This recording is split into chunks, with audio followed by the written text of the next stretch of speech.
Assalamualaikum warahmatullahi wabarakatuh. Nama diberi Laila Musfira binti Muhammad Nazaruddin, nombor matrik D23101882.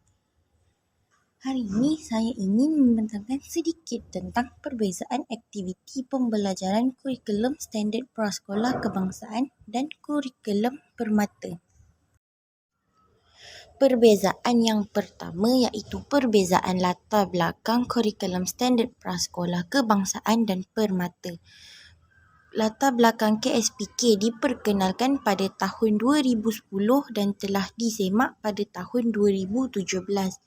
KSPK telah mencapai kualiti kurikulum yang dilaksanakan setanding dengan standard antarabangsa di bawah Pelan Pembangunan Pendidikan Malaysia. Latar belakang permata pula ditubuhkan pada tahun 2004 atau 2005 yang menjadi sebagai satu pendekatan proaktif untuk menangani masalah sosial di kalangan remaja dan juga belia. Yang kedua, perbezaan matlamat. Matlamat KSPK bertujuan memperkembangkan potensi murid berumur 4 hingga 6 tahun melalui aspek jeris, melalui persekitaran pembelajaran yang selamat dan menyuburkan serta aktiviti pembelajaran yang menyeronokkan, kreatif, menanam keyakinan dan membentuk konsepkan diri yang positif pada diri murid agar mereka bersedia untuk menghadapi cabaran dan mengikuti pembelajaran seterusnya. Matlamat permata ialah untuk menyediakan program asuhan kanak dan didikan awal yang bersepadu untuk kanak-kanak yang berumur 0 hingga 4 tahun.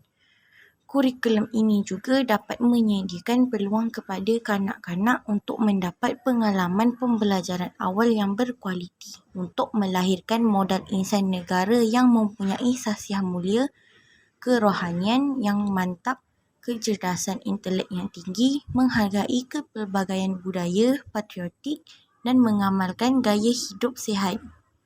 Perbezaan yang ketiga iaitu perbezaan objektif. Objektif KSPK mempunyai 9 objektif.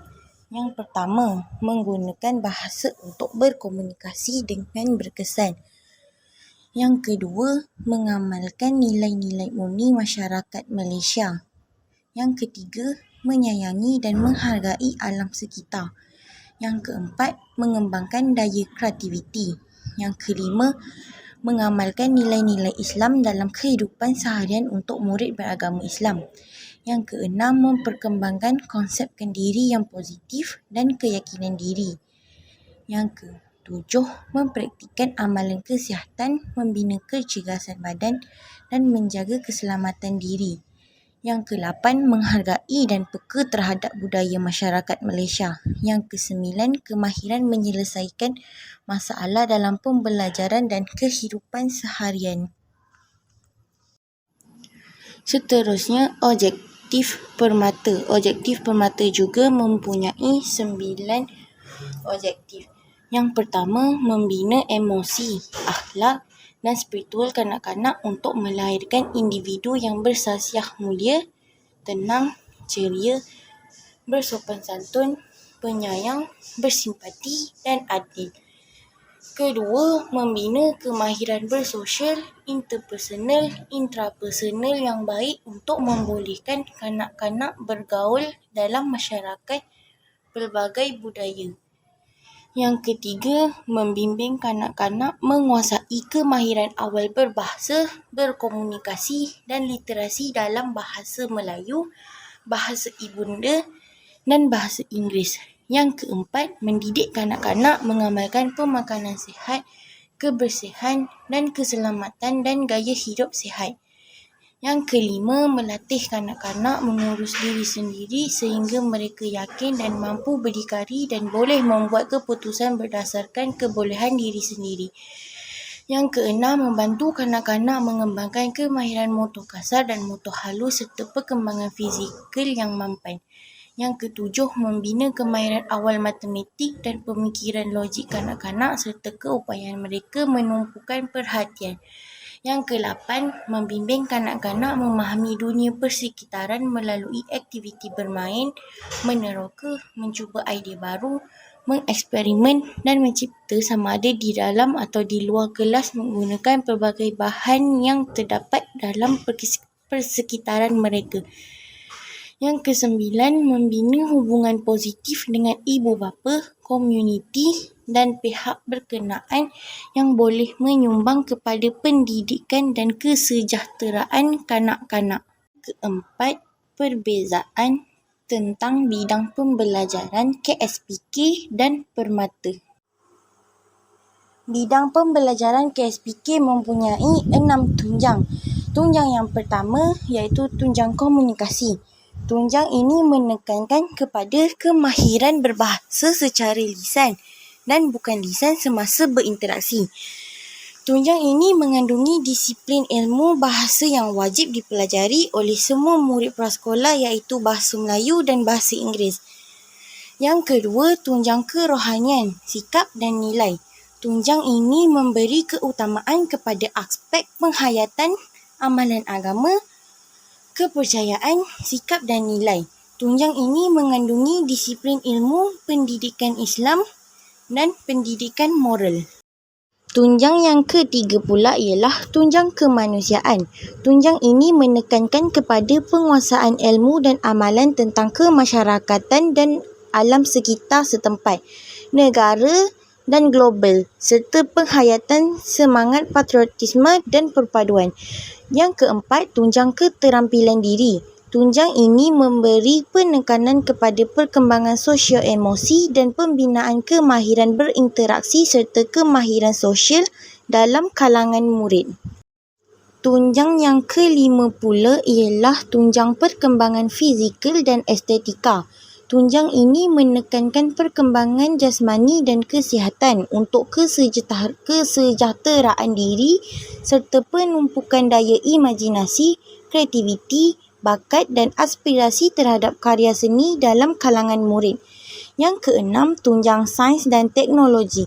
Tunjang sains dan teknologi memberi penekanan kepada pengetahuan sains, kemahiran dan sikap saintifik serta pengetahuan dan kemahiran matematik. Seterusnya, bidang pembelajaran kurikulum permata. Bidang ini terdiri kepada 6 bidang pembelajaran. Yang pertama, perkembangan bahasa, komunikasi dan literasi awal.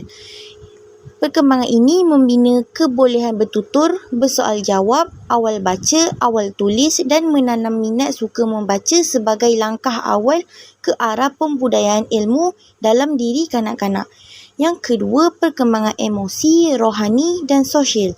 Perkembangan ini membina perasaan tenteram, kebolehan mengawal emosi dan perasaan, membina tingkah laku yang sopan, identiti diri yang positif, self-esteem dan keyakinan diri yang tinggi, kemahiran sosial, kebolehan mematuhi arahan, menghayati nilai-nilai murni dan mensyukuri kebesaran Tuhan. Ketiga, perkembangan awal matematik dan pemikiran logik. Ia memberi fokus kepada konsep-konsep awal matematik kepada kanak-kanak dan memperkembangkan pemikiran logikal kanak-kanak. Keempat, perkembangan fizikal dan psikomotor. Perkembangan ini menggunakan motor kasar, motor halus dan koordinasi deria penglihatan dan tangan untuk mengawal anggota badan dan mengurus diri. 5. Perkembangan kreativiti dan estetika. Perkembangan ini mengembangkan keupayaan mereka mengimajinasi dan memproses maklumat, bahan dan sumber untuk menghasilkan sesuatu yang lain daripada itu. Ia memberi fokus bagi menggalakkan perkembangan kreativiti kanak-kanak. Keenam, perkembangan deria dan pemahaman dunia. Ia membina kemahiran penggunaan deria secara menyentuh yang akan membolehkan kanak-kanak mengenali dan memahami alam kehidupan. Yang terakhir, perbezaan strategi pengajaran dan pembelajaran PDPC. Strategi pengajaran dan pembelajaran KSPK mempunyai 9. Yang pertama, pembelajaran berpusatkan murid. Pembelajaran berpusatkan murid ini melibatkan melibatkan murid secara aktif dalam sesuatu aktiviti pembelajaran dan mereka diberi tanggungjawab atas pembelajaran mereka sendiri. Kedua, belajar melalui bermain. Ia merupakan satu pendekatan terancang dan berstruktur bagi memberi peluang kepada murid untuk belajar dalam suasana yang bebas, selamat, menggembirakan dan bermakna. Ketiga, pembelajaran berasaskan inquiry. Ia merupakan satu pendekatan di mana murid membina pengetahuan dan kefahaman sendiri melalui penyiasatan dan penerokaan berasaskan pengetahuan sedia ada. Keempat, pendekatan bersepadu. Ia merupakan pendekatan yang menggabung jalin dua atau lebih kemahiran yang perlu dikuasai murid dalam satu masa. Yang kelima, pendekatan bertema. Ia adalah pengurusan kurikulum dan pembelajaran melalui satu tema atau topik yang dipilih yang bersesuaian dengan masa, tempat, minat, latar belakang dan tahap perkembangan kanak-kanak. Yang keenam, pembelajaran berasaskan projek yang berfokuskan tugasan amali secara terancang dalam jangka masa yang tertentu. 7. Pembelajaran mastery. Ia merupakan satu pendekatan untuk memastikan semua murid menguasai objektif pembelajaran yang dihasratkan dalam suatu pembelajaran sebelum berpindah ke pembelajaran seterusnya. Yang ke-8, pembelajaran kontekstual. Kaedah pembelajaran yang menggabung isi kandungan dengan pengalaman harian individu, masyarakat dan alam pekerjaan. Yang terakhir iaitu yang ke-9, pembelajaran berasaskan kepelbagaian kecergasan. Ia merupakan satu teori yang penting kerana teori ini mempunyai hubung kait yang rapat dengan bidang pendidikan. Setiap murid mempunyai pelbagai bidang kecerdasan dan cara murid berfikir, bertindak dan belajar adalah berlainan dengan murid yang lain. Akhir sekali, strategi pengajaran dan pembelajaran kurikulum permata mempunyai 3. Yang pertama, belajar sambil bermain. Kaedah yang paling berkesan untuk menggalakkan pembelajaran kanak-kanak melalui pendekatan ini. Kanak-kanak dapat meluahkan perasaan, berinteraksi dan bersosial melibatkan diri secara langsung dalam aktiviti pembelajaran. Yang kedua, konsep 3E. Konsep 3E ini bermaksud meneroka, exploring, mengeksperimen, eksperimenti dan mengalami eksperiensi pembelajaran berasaskan konsep 3E.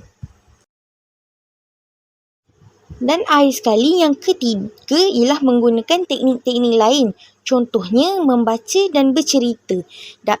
Membaca dan bercerita ini dapat membina kecekapan bahasa awal literasi dan pengetahuan tentang dunia persekitaran dengan membaca. Kanak-kanak juga boleh meningkatkan pemahaman mereka dengan membaca dan bercerita. Sekian saja dari saya.